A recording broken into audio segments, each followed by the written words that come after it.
My goal is to look poor while actually being rich. And I think you should consider that too.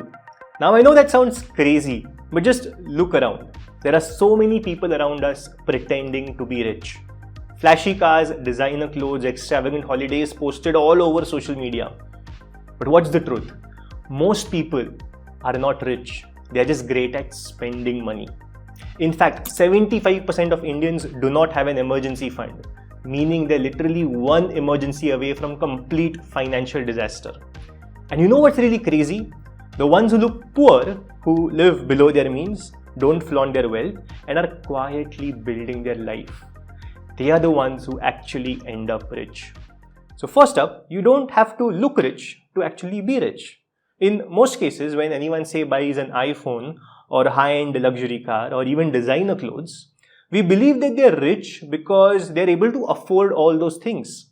It's almost having all these material possessions are signals and they flash to the outside world that you have a lot of money. But if you really think about it, owning expensive things and actually being rich are two completely different concepts.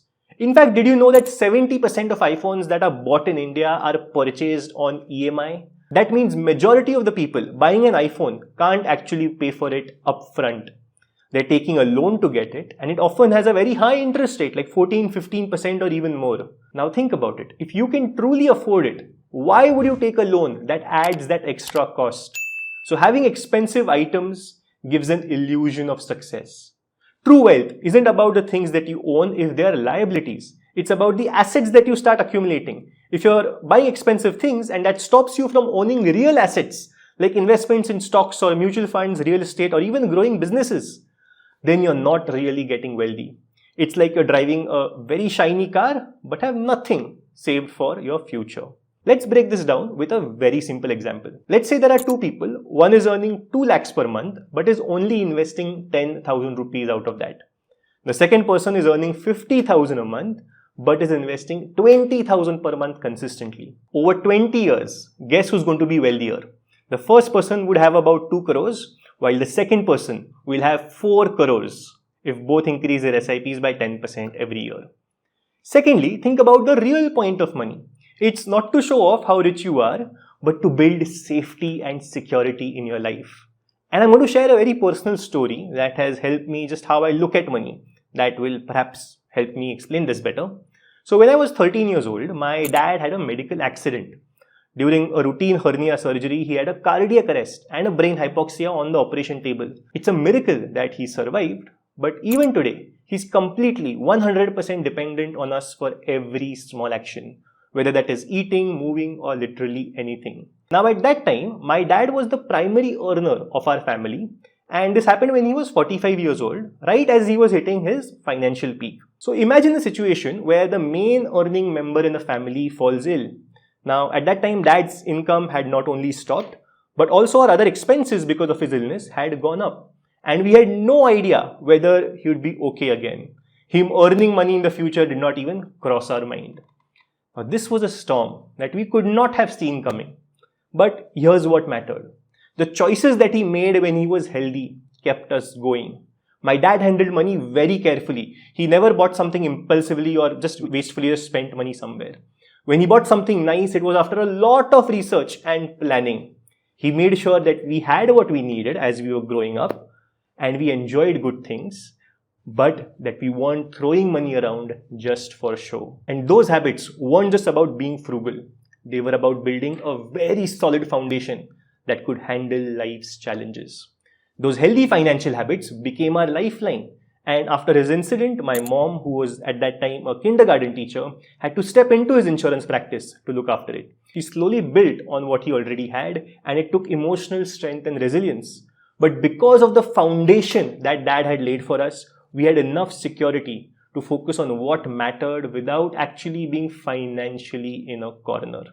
So when I say you don't have to look rich to be actually rich, I mean it. Real wealth isn't about looking successful on the outside, it's building a life that can withstand different kinds of challenges. Every careful decision that dad made wasn't just about money. It was about keeping us safe and giving us options. And that's a legacy that goes just way beyond numbers. And that's how, in fact, I got introduced to money management and grew passionate about helping others just figure out their financial life. But that's a story for a different day that I'll share soon. Next up, when you're not trying to look rich, you're freeing yourself from the cycle of constantly wanting more. It's very easy to get trapped in this cycle where you buy something new, maybe the latest gadget, and you feel on top of the world. But that thrill that you feel fades as your brain quickly starts adopting to this new normal, a process called as the hedonic adaptation. And this leads to the hedonic treadmill, because no matter how much you buy, your brain always wants more, pushes you to chase the next big thing, a bigger house, a fancier holiday, and a lot of other things. But every single time, your brain comes back to just the baseline level of happiness, and you again have to spend more. Now the problem is, while your spending keeps increasing, your wealth isn't growing at the same pace. And financially, you're stuck in running harder but getting nowhere. To escape this trap, stop upgrading your life every time your income goes up. Live below your means and let that extra money work for you by investing in it. Because true financial freedom comes from knowing that you don't need these temporary highs. Then remember what you're truly after. When most people think of wealth, they picture luxury cars, expensive houses, and stacks of cash. What's the point of owning luxury items if paying those extra EMIs is really going to drive up the stress in your mind? According to a study by Aviva India, over 60% Indians do not have a retirement account, and over 70% of them are living from paycheck to paycheck. It's like when you're buying things to flaunt your status, you're kind of climbing up the ladder, but the ladder is leading on a wall that is very far from where you actually want to go. But real wealth is about having control over your life. True wealth is the freedom to choose how you spend your time, to do what you want, when you want, without being chained to a paycheck or a job that you don't enjoy. And the best part is, this mindset shift makes you focus on your own personal growth.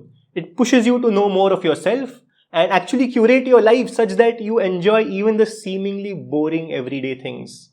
For example, I feel incredibly fortunate to be in this situation where I'm using my knowledge about personal finance, I'm being able to help people with it, and at the same time, also earn a living from it. It's a life that I don't feel a need to escape from. And not surprisingly, by doing these things I love, I automatically put in more effort and hard work into these activities, which comes back to me with more freedom and more rewards. And finally, let's look at social comparison. How hard it is today in the world of social media to avoid it. And let's be honest, right? All of us have been guilty of it at various points in time. Because every single day, we are bombarded with images of people living the life that seems to be perfect, filled with vacations, again, expensive things. But remember, and we know about this, right, at its heart, that most people only post the highlight reels of their life, not the full picture. From my experience of working with clients, I've seen people who earn 5 lakh per month, but when we actually sit down to discuss their finances, they often have shockingly little saved or invested. Sometimes just 5 to 10 lakh rupees, which is minuscule compared to their 50 lakh plus income. And this creates a distorted reality where we start to feel behind because we are measuring ourselves against a curated illusion of other people. And science backs this up. Research shows that constant social comparison can lead to feelings of inadequacy and anxiety. Our brains are wired to seek validation and status, which is why social media can trigger the release of dopamine, the same chemical involved in pleasure and addiction. This constant need for approval can lead us down a path of spending just to keep up, rather than focusing on what truly matters, which is building wealth. So embrace the idea of delayed gratification. The things that you sacrifice today, whether it's that new phone or that vacation, can snowball into massive gains in the future. Now, I'm not against people buying expensive things. It may have come across like that. Of course, it's your life, you have worked hard for it, you have the full right to enjoy it and not just stash your money away. But every single time that you're buying anything, follow this very simple framework. Ask yourself, are you buying that item because it genuinely brings you joy?